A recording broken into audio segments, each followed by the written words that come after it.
আসসালামু আলাইকুম। কেমন আছেন আপনারা? আশা করি সবাই ভালো আছেন।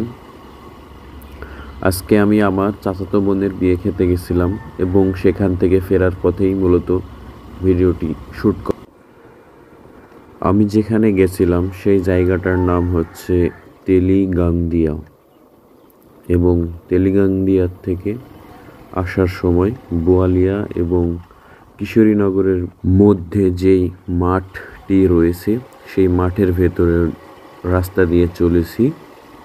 আজকের আবহাওয়াটা বলতে গেলে যখন আমরা তেলিগাংদিয়ায় পৌঁছাই তারপরেই মূলত বৃষ্টি চলে আসে এবং আমরা ওইখান থেকে ফেরার পথে এদিকে দেখছি যে বোয়ালিয়া এবং কিশোরীনগরের ভেতরে যে মাঠ রয়েছে এই সাইডে বৃষ্টিই হয়নি। আর বাতাসের আর্দ্রতা এত পরিমাণে বেশি যে খুব গরম লাগছে। আর এই গরমের সাথে পাল্লা দিয়ে বেড়েছে বিদ্যুৎ বিভ্রাট। প্রত্যেক দিন বিদ্যুৎ আমরা 24 ঘন্টার ভেতরে বলতে গেলে 12 ঘন্টা পাই না। বিদ্যুৎ বিভ্রাটের কথা আর কি বলবো। সরকার বলে যে আমাদের দেশে কোথাও বিদ্যুৎ বিভ্রাট নেই, আর আমরা গ্রামের দিকের মানুষগুলা বিদ্যুৎই পাই না। আর পাশাপাশি এই বছর যে পরিমাণ বৃষ্টি হওয়ার কথা সেই পরিমাণ বৃষ্টি হয় নাই। এর ফলে এমনিতেই মানুষের ফসল সব নষ্ট হয়ে যাচ্ছে। তো চলুন আমরা এই মাঠের ভেতর দিয়ে যখন যাচ্ছি, যাওয়ার সাথে সাথে প্রকৃতির হাওয়া খেতে খেতে যাই।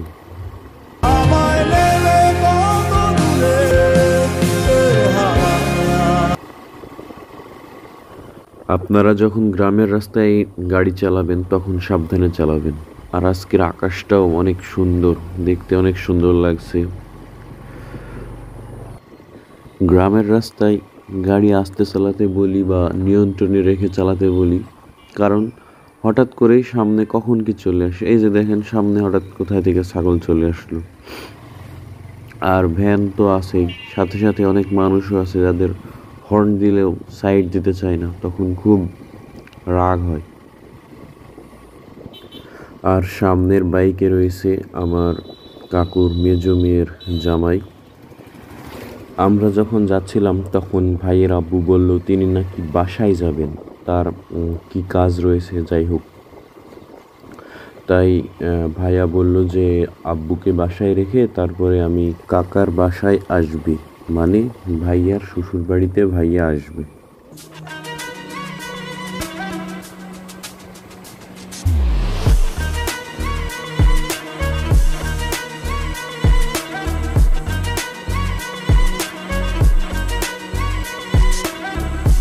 আর গ্রামের রাস্তায় কেন আস্তে চালাতে বলি দেখুন, এই যে কোথা থেকে হঠাৎ করে এতগুলো ছাগল সামনে চলে আসলো। আমি যদি বাইকটা আস্তে না চালিয়ে জোরে চালিয়ে আসতাম বা আমার নিয়ন্ত্রণে না থাকতো তাহলে এখানে একটা অ্যাক্সিডেন্ট হয়ে যেত। তাই আপনারা অবশ্যই বাইক আস্তে চালাবেন এবং সেফটি গিয়ার সহ চালাবেন।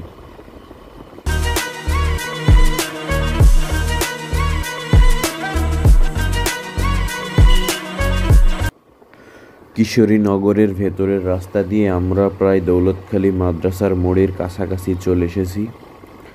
আর মাদ্রাসার মোড়ে পৌঁছানোর পরেই আমরা, মানে আমি আর আমার কাকা, আমার দুলাভাই এবং তিনার আব্বুকে আমরা বিদায় জানাবো। তারপরে দুলাভাই ভাইয়ের আব্বুকে বাসায় রেখে তারপরে উনি আমাদের বাসায় আর কি আসবেন।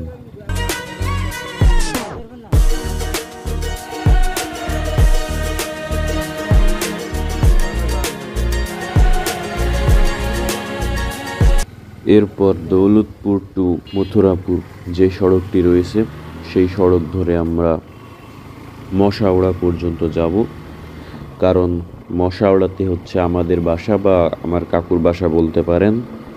তো চলুন যাওয়া যাক।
ইতোমধ্যেই আমরা পৌঁছে গেলাম হাটখোলার বাজার।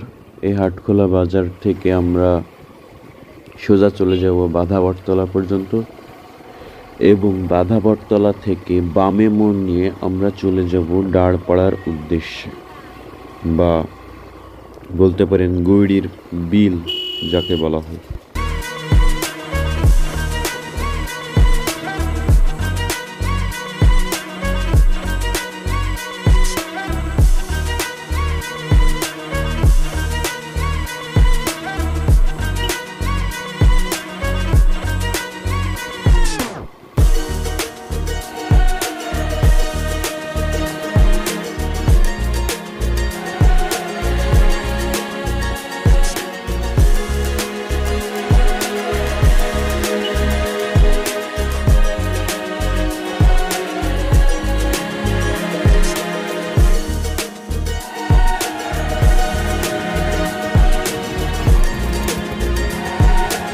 কি আর বলবো, কিচ্ছু বলার নাই। এখানে হচ্ছে অর্ধেক রাস্তা বন্ধ করে দিয়ে ওনারা ওনাদের বাসার ঢালাইয়ের কাজ করছে। এই ঢালাইয়ের কাজটা বা মশলাটা অন্য জায়গায় মিশাতেই পারতো, রাস্তা বন্ধ না করে। এখানে যদি অ্যাক্সিডেন্ট হয় উনি কি দায় নেবে?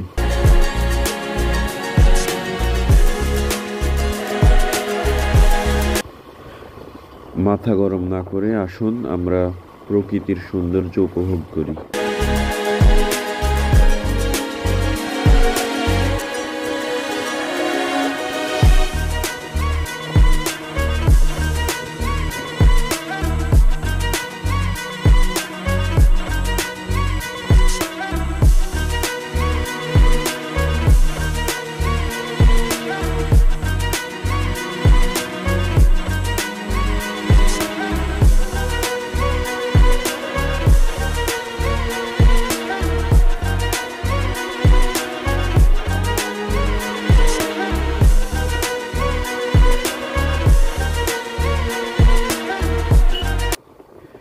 এবং আমরা পৌঁছে গেলাম ডিজিএম হাই স্কুল এর কাছে।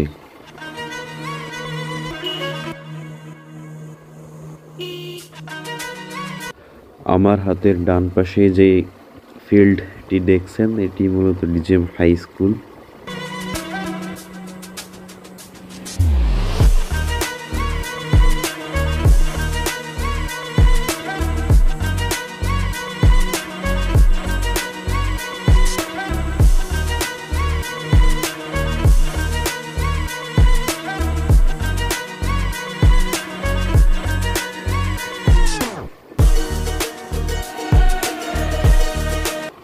আমার বাম দিকে মূলত রয়েছে মশাওড়া গোবরগাড়া কবরস্থান, আর এই কবরস্থান পেরিয়েই আমরা পৌঁছে যাব মশাওড়া গোল চত্বর।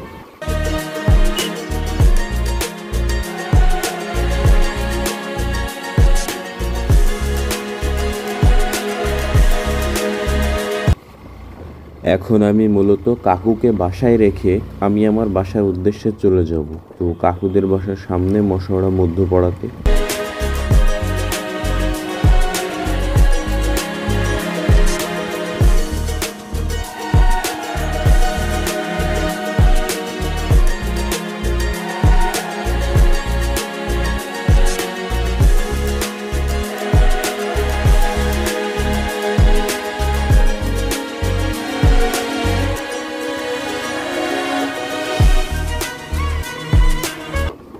অবশেষে আমরা আমাদের কাকুর বাসায় পৌঁছে গেলাম এবং কাকুর বাসায় পৌঁছানোর পর কাকি বলল কাকুকে বাজার করতে হবে,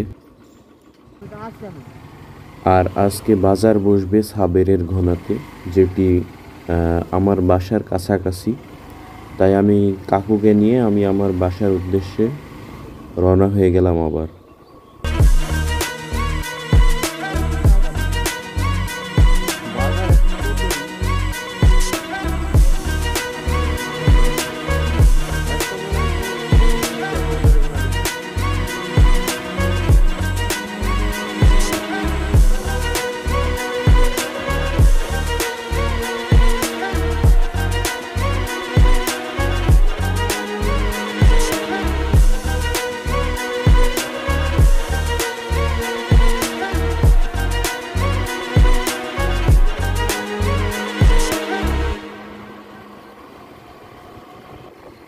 আর আজকের ভিডিওটি এই পর্যন্তই। মূলত আমি সাবেরের ঘোনায় পৌঁছানোর পর আব্বুকে বাইক দিয়ে আমি বাসার উদ্দেশ্যে চলে যাব।